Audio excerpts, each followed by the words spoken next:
Welcome to the deep dive. So today we are looking at something that honestly kind of blew my mind. Right now, in the middle of the dry, completely landlocked Arizona desert, the hardware required to return humans to the moon and defend our upper atmosphere is actively being built. Yeah, it's a huge shift because, I mean, when you think of the U.S. space industry, your immediate mental image is usually, a coastal launch pad. Right, like the fog at Cape Canaveral or a booster coming down on a drone ship in the Pacific Ocean. Exactly. It's a natural association, right? The geography of the space industry has historically just been dictated by the Atlantic and Pacific Oceans. Mostly so you don't drop rocket parts on people, right? Yeah, primarily to mitigate the risk of overflight and debris during the ascent phase, but we're looking past the launch pads today. Way past. Because for this deep dive, we got our hands on a highly detailed confidential document. It's the March 2026 Arizona Space Technology Market Intelligence Report, prepared by Arsenal Government and Public Affairs. It is a dense read, but a really crucial one. Very dense. Yeah. But our mission is to unpack exactly why tens of billions of federal dollars are suddenly completely reshaping the Grand Canyon state. We're cutting through all that heavy procurement jargon to extract the real insights for you. Right, because if you want to understand where the high-margin, immediate business of the modern space economy is actually taking place, you have to look here. Okay, let's unpack this. Arizona's surprising superpower isn't launching the rockets. Well, at least not yet. It is engineering and manufacturing the brains and the cargo. Which honestly is the most complex segment of the value chain. Oh, absolutely. I mean, we tend to get so mesmerized by the thrust and the fire of the launch vehicles that we completely gloss over the payloads themselves. The actual things going into space. Exactly. And Arizona has quietly developed this absolute powerhouse of an industrial base.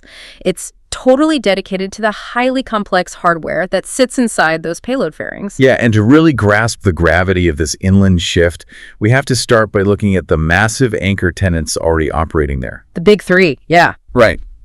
And this report, it's important to note, it isn't projecting some speculative aerospace hub, like 5 years out. It is documenting a massive industrial engine that is already running at Redline today. The sheer scale of the infrastructure is just staggering. It really is. Take Northrop Grumman out in Gilbert, for example. Oh, their footprint is massive. Massive. They are operating a 435,000 square foot satellite manufacturing facility right now. And they actually just finished adding another 120,000 square feet to basically double their production capacity. Well, you need that kind of footprint because you're housing these huge clean rooms and thermal vacuum chambers, to simulate the harsh environment of orbit. Right. And they've already built over 100 spacecraft there. But the crazy part is, early this year, in 2026, they started integrating the Halo module for NASA's Lunar Gateway. Yeah, and that is a critical data point. For context, the Habitation and Logistics Outpost, the Halo module, is essentially the pressurized living quarters and command center for the new Lunar Orbital Station.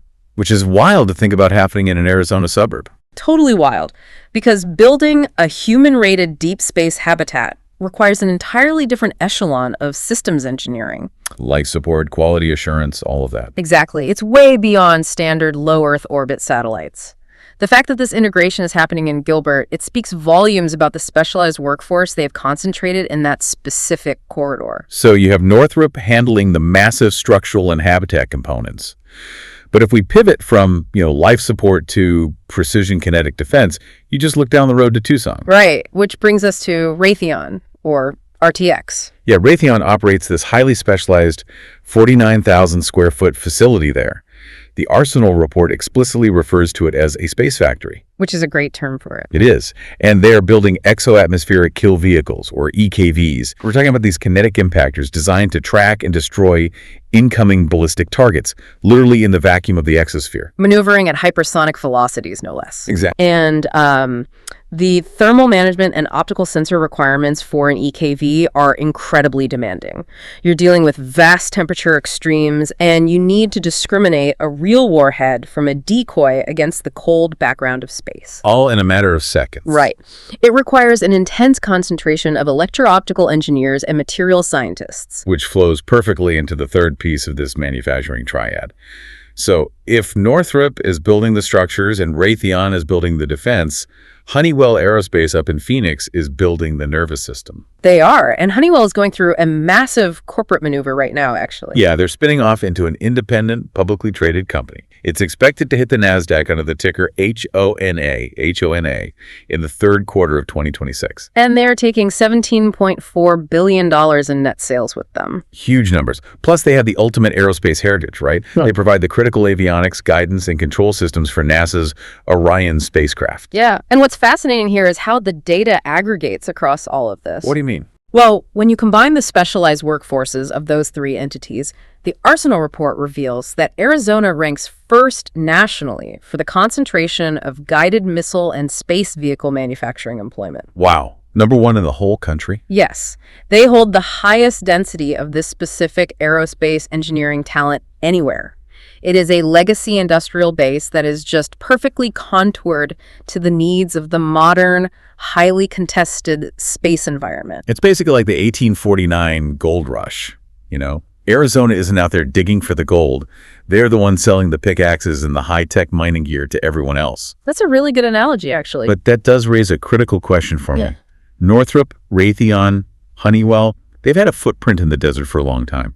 They didn't just show up yesterday. Right, they've been there for decades. So why is this report suddenly flashing red about a massive boom peaking right now in 2026? Well, it's because of the sheer volume of federal capital being deployed right now. Just a tidal wave of money. Exactly. We are in the middle of an unprecedented surge in defense spending, focused almost entirely on space domain awareness and defense. Oh, right.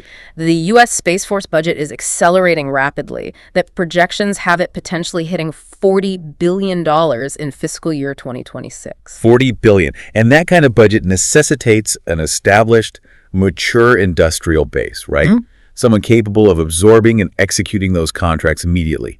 You can't just spin that up overnight. Exactly. You need the factories already built. And according to the report, a massive catalyst for this acceleration is the One Big Beautiful Bill Act. That's the reconciliation package that was signed back in July 2025. Yes, that was a major turning point. And just to be clear to you listening, we're strictly looking at the legislative text and the subsequent appropriations here. We aren't taking any political stance on the bill itself. But impartially speaking, that act injected $13.8 billion directly into Space Force programs. A massive chunk of that is dedicated to the Golden Dome Missile Defense Initiative. All right, I'm looking at the breakdown here. It's $7.2 billion allocated for space-based sensors and another $4 billion for space-based interceptors. Yeah. If we connect this to the bigger picture, the Department of Defense is executing a fundamental architectural pivot right now. A pivot away from what? Well, for decades, we relied on these monolithic, school bus-sized satellites.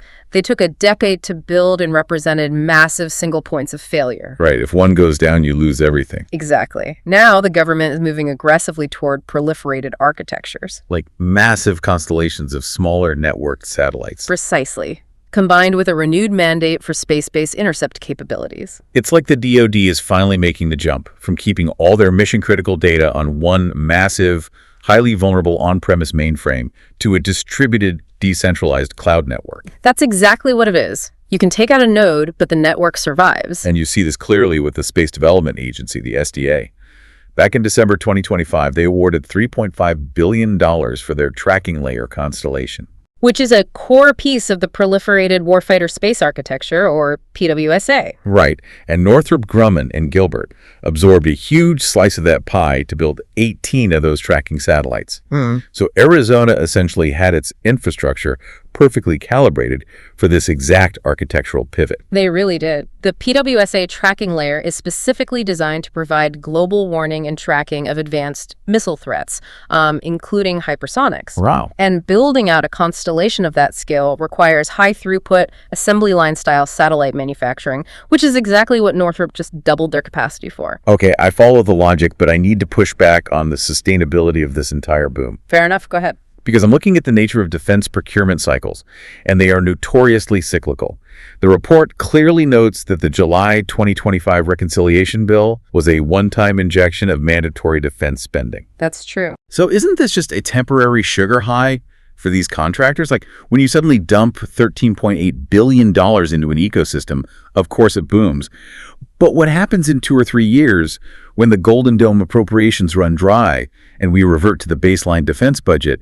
Doesn't the Arizona space economy contract just as violently? That is exactly the right critical lens to apply here. If this were strictly a surge in prime contractor backlog, it would be a very fragile ecosystem. Right. But the Arsenal report highlights something far more structurally sound. Basically, a dense underbrush of mid-tier innovators is growing rapidly beneath the canopy of those prime contractors. Smaller companies. Yeah. The supply chain is localizing and diversifying, which dramatically insulates the region from the volatility of federal budget fluctuations. So the primes are creating like a gravitational pull for the mid-tiers to set up shop nearby. Exactly. Look at the strategic maneuvers Rocket Lab made in late 2025 and early 2026. Oh, right, the acquisitions. Yes. They dropped hundreds of millions of dollars acquiring 2 highly specialized Tucson-based companies, GEAST and OSI. And rather than just folding the IP into their coastal operations, Rocket Lab physically established Rocket Lab Optical Systems right there in Arizona. Right. Because they recognize that to be competitive in the PWSA era, you must vertically integrate your payloads, specifically the star trackers and advanced optical sensors. And they determined the Tucson talent pool was the most strategic place to anchor that capability. Exactly. And it isn't just defense-driven payload integration either. You have heavy commercial space players establishing hardware footprints in the state right now. Yeah, totally. Like Virgin Galactic is actively building its next-generation Delta-class spaceships in a new 35,000 square foot facility down in Mesa. And Blue Origin opened a dedicated avionics office in Phoenix. They are all tapping into the same localized supply chain and, more importantly, the same talent pipeline. Ah, the talent pipeline. That's huge. It is the bedrock of this entire ecosystem. You literally cannot scale a localized space economy without a highly responsive academic infrastructure to feed it. Right, because you need the engineers. Yep. Arizona State University, ASU, is currently involved in over 25 active space missions. They're providing a steady stream of graduates with actual hands-on flight hardware experience. That's invaluable. And simultaneously, the University of Arizona recently launched the Space and National Security Institute. They are aggressively pursuing and winning advanced Army contracts for hypersonic research. It's a massive competitive advantage. So here's where it gets really interesting. Because you have this massive prime manufacturing base, right? Yeah. You have this river of federal capital driving mid-tier acquisitions. Yeah. And you have the university research pipeline feeding it all. It's the perfect storm. It is. The ecosystem is maturing so fast that it's pushing the state to pursue the final, most complex piece of the aerospace puzzle. You're talking about the spaceport ambitions. I am. We are talking about Black Star Orbital Technologies, which just signed a lease down in Sierra Vista to develop a spaceplane satellite hybrid. And that lease transitions perfectly into Arizona's most ambitious and, frankly, most challenging goal, establishing commercial spaceports. Well, it is the natural evolutionary desire of any booming aerospace hub, right? Building the hardware is highly lucrative, but Arizona wants the geopolitical prestige and the end-to-end logistical capability of actually launching and recovering orbital vehicles. But as we touched on at the very beginning of the deep dive, they face a rather uncompromising geographic reality. Yes, they're completely landlocked. Very landlocked. But the report details 2 distinct spaceport initiatives currently fighting for approval anyway. First, tied to that Black Star orbital lease down in Sierra Vista, they're pushing aggressively for an FAA Part 433 re-entry site license. Right, focusing on re-entry, not launch. Exactly. They have Black Star locked in as the anchor tenant. They've completed the environmental and operational feasibility studies, and they're reportedly 18 to 24 months out from actually securing that license. And then on the other end of the spectrum, you have Yuma, which is attempting to leverage the vast restricted airspace over the Yuma Proving Ground to secure an orbital launch site license. But the Arsenal report includes a brutally honest objective scorecard regarding these ambitions, and it does not sugarcoat the situation at all. No, it doesn't. It gives Arizona a definitive 5 out of 5 for satellite and payload manufacturing, but it ranks their launch viability at a dismal 2. By comparison, obviously, coastal states like Florida rank a 5. And this is where we need to apply a rigorous reality check regarding orbital mechanics and federal regulation. Right, to the physics of it all. Yeah. When you launch a rocket into orbit, you are dropping massive spent booster stages along the ascent trajectory.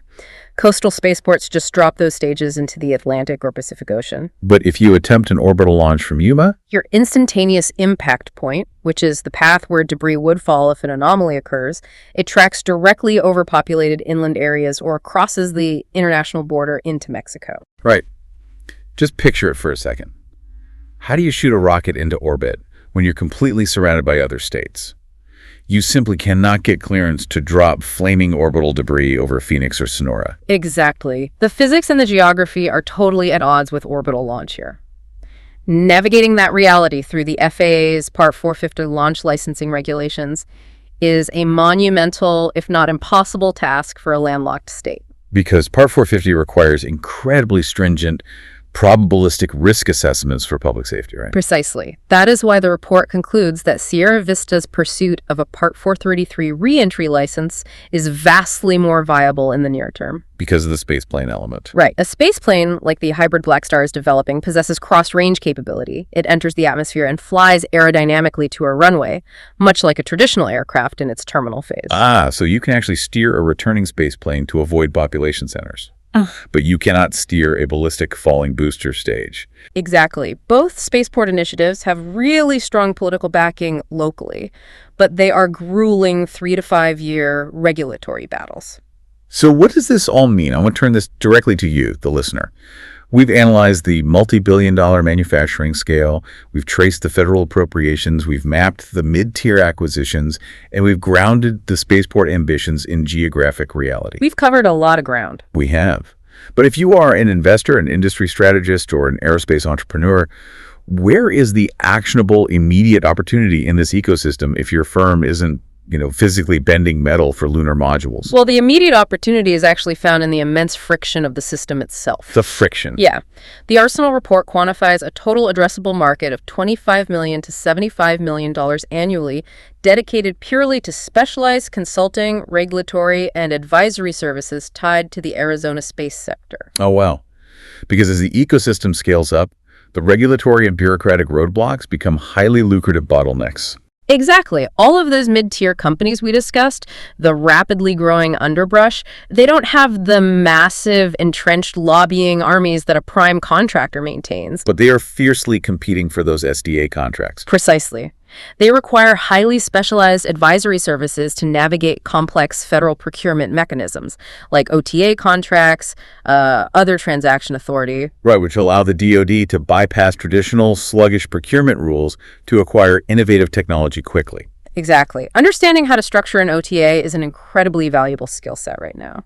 And when you look at those spaceport ambitions, the consulting fees are staggering. The report notes that guiding a commercial entity or a municipality through the FAA licensing process can run $1 million to $3 million per engagement. It's incredibly complex work. Proving to the FAA that your safety parameters and risk assessments align with Part 433 or Part 450 in a landlocked environment requires elite, highly technical regulatory expertise. And then you add in the complexities of ITAR, the International Traffic in Arms Regulations, which strictly control the export of these advanced optical sensors and kinetic systems, and you have a massive demand for compliance infrastructure.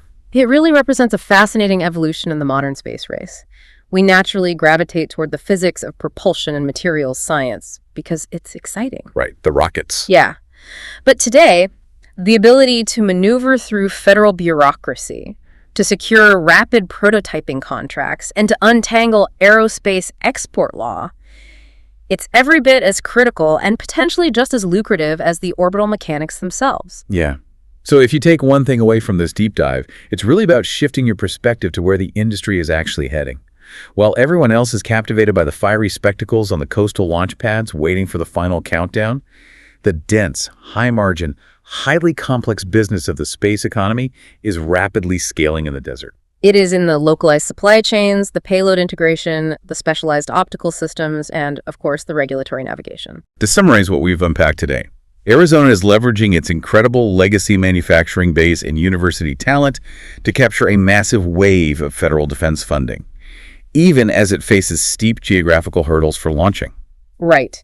They're undeniably building the structural and sensory infrastructure for the next generation of space defense and lunar exploration. And while their geographic reality presents severe limitations for orbital launch, their dominance as the high-tech factory floor of the space economy is fully entrenched. Absolutely. And I actually want to leave you with a final thought to mull over as you watch the industry evolve. Okay, let's hear it. We constantly marvel at companies that are driving down the cost of rocket launches, right? Making access to space routine, reusable, and highly commoditized by companies like SpaceX, for example. Sure. It's becoming almost commonplace. Right. But if that trend continues, the launch vehicle itself becomes a mere utility. The rocket is just the transportation. Exactly. If the launch is just the Uber ride to orbit, does the true geopolitical and economic power of the 21st century space race actually reside with the coastal launch pads? Or does that power ultimately belong to the inland factory towns like Gilbert and Tucson that actually architect and build the multi-billion-dollar passengers? Man, the launch is just the Uber ride. That completely rewires how you look at the entire industry. It really does. Well, the next time you watch a heavy lift booster clear the tower on a foggy coastline, don't just watch the engines. Think about the silent, exquisitely complex architecture sitting up inside the payload fairing. And remember that it was forged in the dry heat of the Arizona desert. Keep looking beneath the surface, everyone. Catch you on the next deep dive.